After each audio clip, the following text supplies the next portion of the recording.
नमस्कार साहेब बनगी।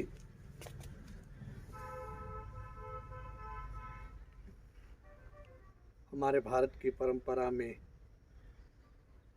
अनेकों संत हुए हैं,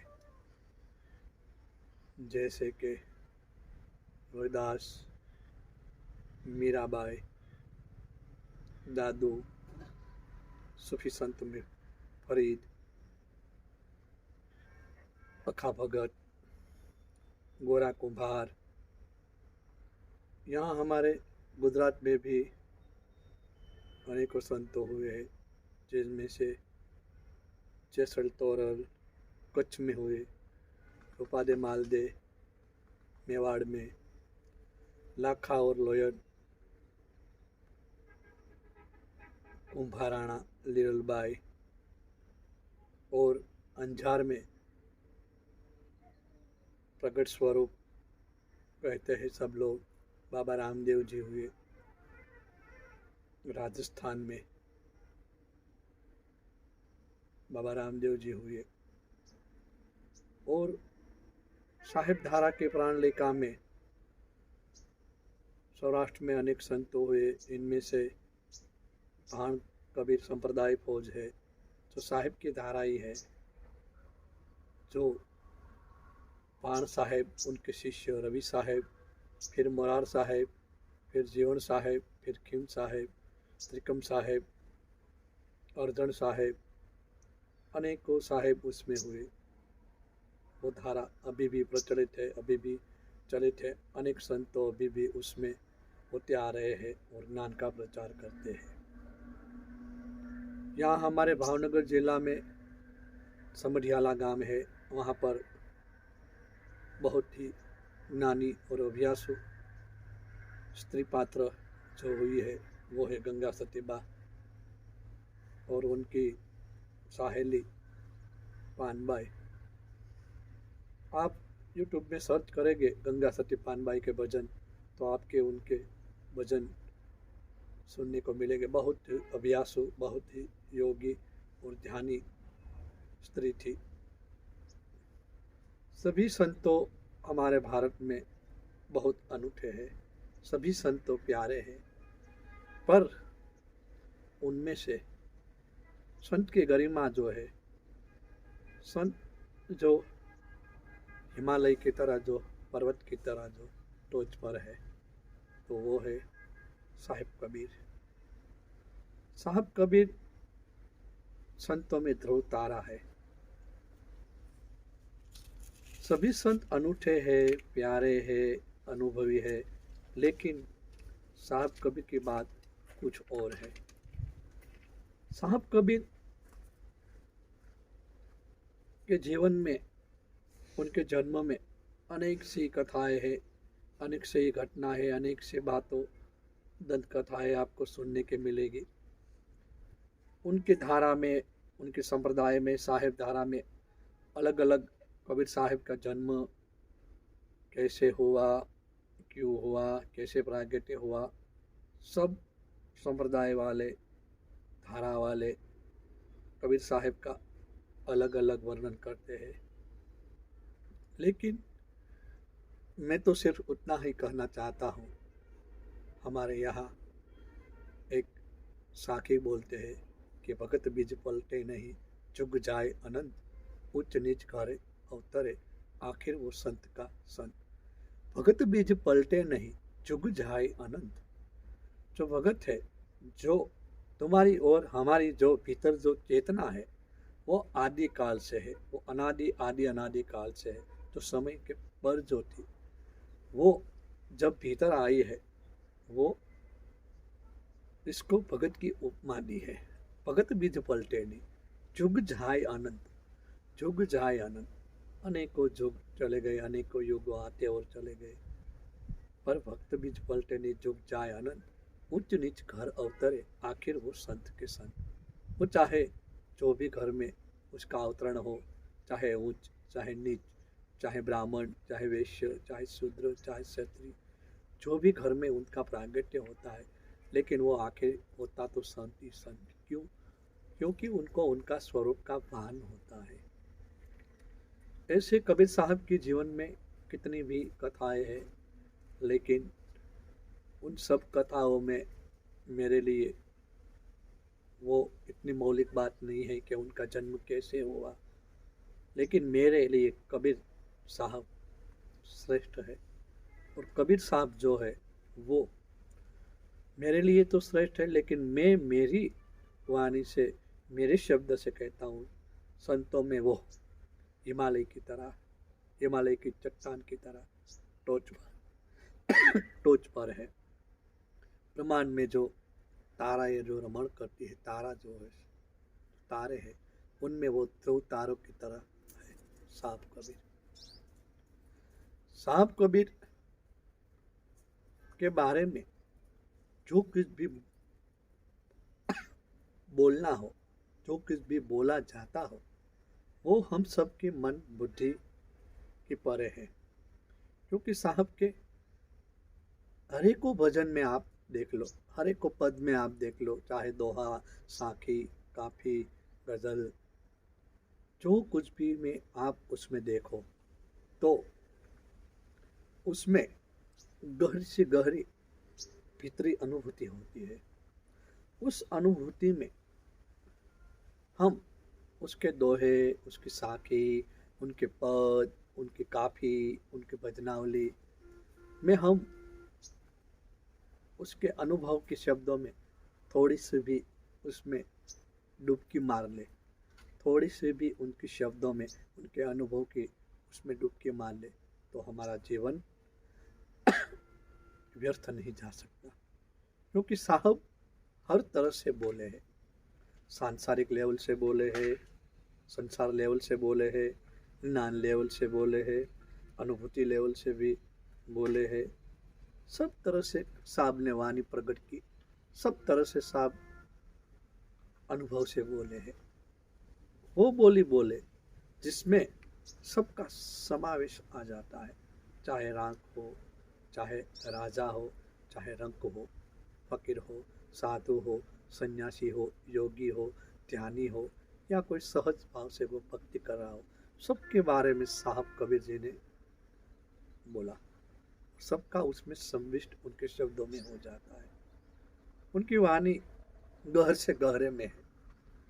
उनकी वाणी पर बोलना, उनके शब्दों पर बोलना, वो हमारे बस की बात नहीं है। फिर भी मैं ऐसा प्रयास कर रहा हूँ उनकी वाणी में, उनके शब्दों में एक ऐसा प्रयास कर रहा हूँ कि उनकी वाणी का शब्द सहज भी हम अपने भीतर उसे अनुग्रहित कर ले, उसे ग्रहण कर ले।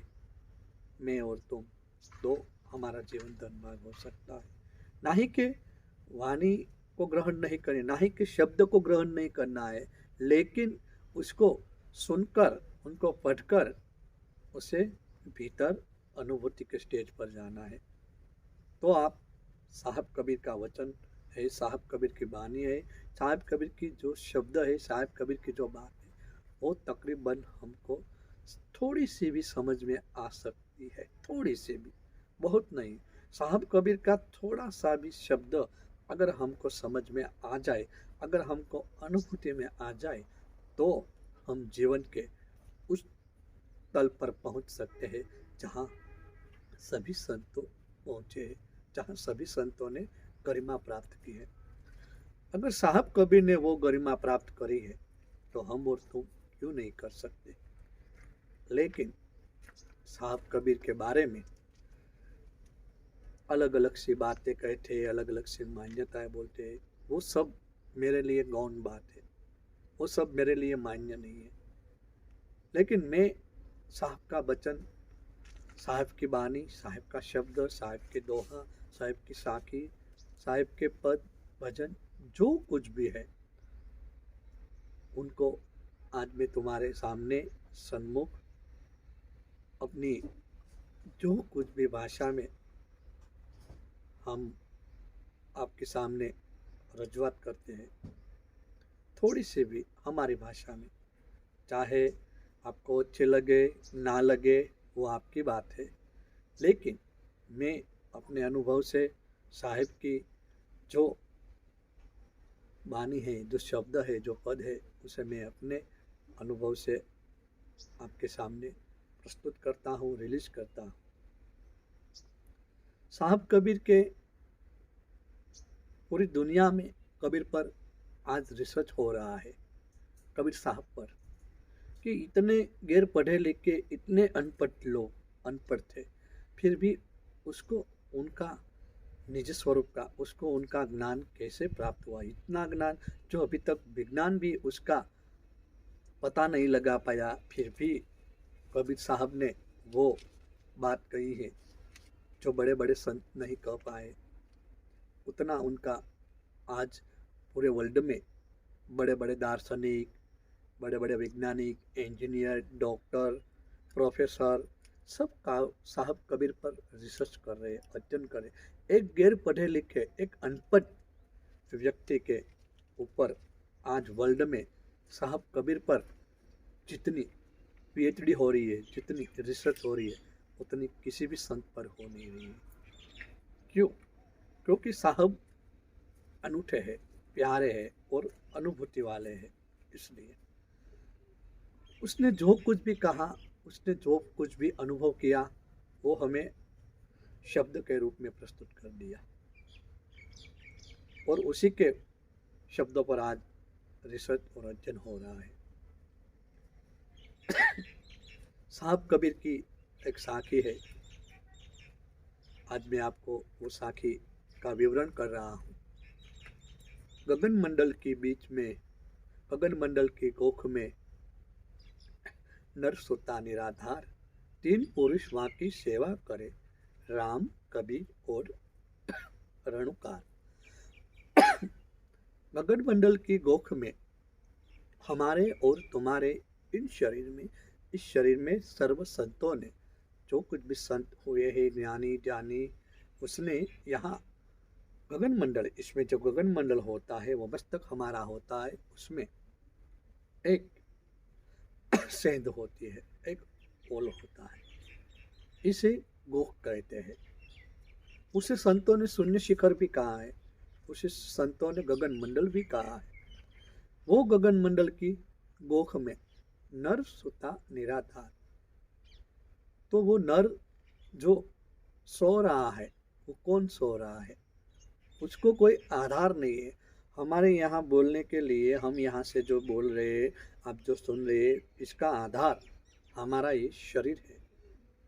5 तत्व, 3 गुण, 25 प्रकृति से जब बना, ये हमारा शरीर है जो आधार है। लेकिन वो जो पुरुष है वो निराधार है। वो पुरुष कौन है? तो वो पुरुष इसमें जो है वो ब्रह्म है, जिसको हम ईश्वर कहते हैं, अलग कहते हैं, ब्रह्म कहते हैं, आत्मा कहते हैं। साहिब धारा वाले हैं वो इसे साहिब कहते हैं, कोई इसे अलग अलग नाम से पुकारते हैं।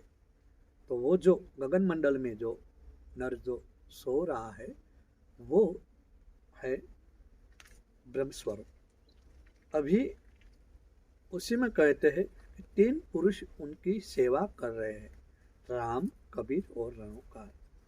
तो यहाँ 3 पुरुष का विभाग किया है। राम यानी के जो हमारे और तुम्हारे बीच में जो जीवात्मा है, जो शिवात्मा हो चुका है, जो जीव है, जो अपनी सुरती से, अपने नाभि से जो सुरती जो चल रही है, अपने प्राण की जो गति जो है वो उलट होकर शून्य शिखर पर जा चुकी, तब वो जो जीव है वो शिव के रूप में, स्वरूप में आ जाता है। वो जो शिव है वो राम है। फिर कह रहे हैं साहब कबीर, राम, कबीर और रणुकार। अब कबीर साहब खुद, उनका नाम जो था, शरीर रूपी नाम, वो कबीर है। लेकिन यहाँ कबीर साहब जो कह रहे हैं वो अपने भीतर जो अपना जो चेतन स्वरूप है, उसको साहब ने कबीर कहा है। यहाँ साहब खुद एक अपने ही एक भजन में एक साखी, एक चौपाई बोल रहे हैं, चौपाई कह रहे हैं साहब खुद कि सुरती डोरी लागी गगन में, वहां दिशे एक डेरी, उस डेरी में साहिब बिराजे, वहाँ ले लागे मेरी सुरती डोरी। सुरती जब नाभि से सुरती जब चलती है तब उसको सुरती डोरी लागे गगन में, वहाँ दिशे एक डेरी गगन में लागे। जब गगन में सुरती जब चढ़े, शब्द के माध्यम से, नाद के माध्यम से जब चले, तब उस गगन में वहाँ दिशे एक डेरी, डेरी यानी मंदिर, डेरी यानी देवर। उस डेरी में साहिब बिराजे। तो उसने कहा उस डेरी में साहिब बिराजे, वहाँ ले लागे मेरी। तो साहब कबीर जो बोल रहे हैं, साहब कबीर जो कह रहे हैं, उस डेरी में साहब बिराजे, तो वो अपना शरीर रूपी जो नाम धारण किया हुआ कबीर है, वो कबीर साहब की बात नहीं कर रहे। हमारे और तुम्हारे जो भीतर जो तत्व रूपी, जो चैतन्य रूपी जो साहब है, उनकी वो बात कर रहे हैं। वो साहब जो विराजमान है, वो साहब की मुझे लेरी लागी। वो साहब की मुझे लेरी लागी यानी कि वो साहब की मुझे डोर पकड़ी मैंने, वो साहब की मैंने लेर पकड़ी। तो एक राम है वो शिव है, दूजा कह रहे हैं राम कबीर। कबीर है वो तुम्हारा मूल स्वरूप, जिसको हम चैतन्य स्वरूप कह रहे हैं, चाहे इसे हंस स्वरूप भी कह सकते हैं, चेतन स्वरूप भी कह सकते। और तीजा रणुकार। रणुकार, रणुकार यानी शब्द। तुम्हारे और हमारे भीतर जो शून्य शिखर में जो नाद जो गूंज रहा है, जो शब्द जो गूंज रहा है, उस शब्द को संतों ने रणुकार किया है। कोई संत ने उसे जनुकार भी कहा है। उस शब्द को रणुकार इसलिए कहा रहा है क्योंकि वो हमारे रोमे रोम में गूंज रहे हैं। यहाँ हमारे सौराष्ट्र में सौराष्ट्र में एक लक्ष्मी साहब हुए हैं। उसने कहा है कि गगन मंडल के बीच, गगन मंडल में उधमुख वो वहाँ है अमिका वासा, कोई सुगरा हुई सो बरबर पीवे, नुगरा जाए प्यासा। ऐसा उसने कहा है। इसमें उसने कहा कि अधर तखत पर आप विराजे, रोमे रोमे रणुकारा। अधर तखत आप यानी के आत्मा का स्वरूप, आप यानी के ब्रह्म का स्वरूप, वो विराज है। अधर तखत, तखत यानी जो शून्य शिखर है, जो गगन मंडल है, मैंने अभी आपको कहा वो अधर तखत पर आप विराजे, उसका रोमे रोमे रणुकारा, वो ब्रह्म है। जो ब्रह्म का जो नाद जो गुंजारो करे, उसका रोमे रोमे रणुकारा। लक्ष्मी साहिब गुरु कर्मन चरणे, वही भीतर वही बाहर, वही भीतर भी है वही बाहर भी है। वो शब्द तुम्हारे और हमारे भीतर जो गूंज रहा है, वो शब्द, उसका ध्वनि, उसका जो वॉइस, उसका जो आवाज है, उसका जो ध्वनि है, जो ट्यूनिंग है, जो वो बज रहा है, उसको रणुकार कहते हैं। वो रणुकार, वो इन ब्रह्म रूपी निराधार जो पुरुष है, ब्रह्म रूपी निराधार जो पुरुष है, वो इसे अंश रूपी निराधार भी पुरुष कहते हैं। उसकी वो 3 पुरुष सेवा कर रहे हैं। गगन मंडल की गोख में नर सोता निराधार, 3 पुरुष वहाँ की सेवा करे, राम कबीर और रणकार।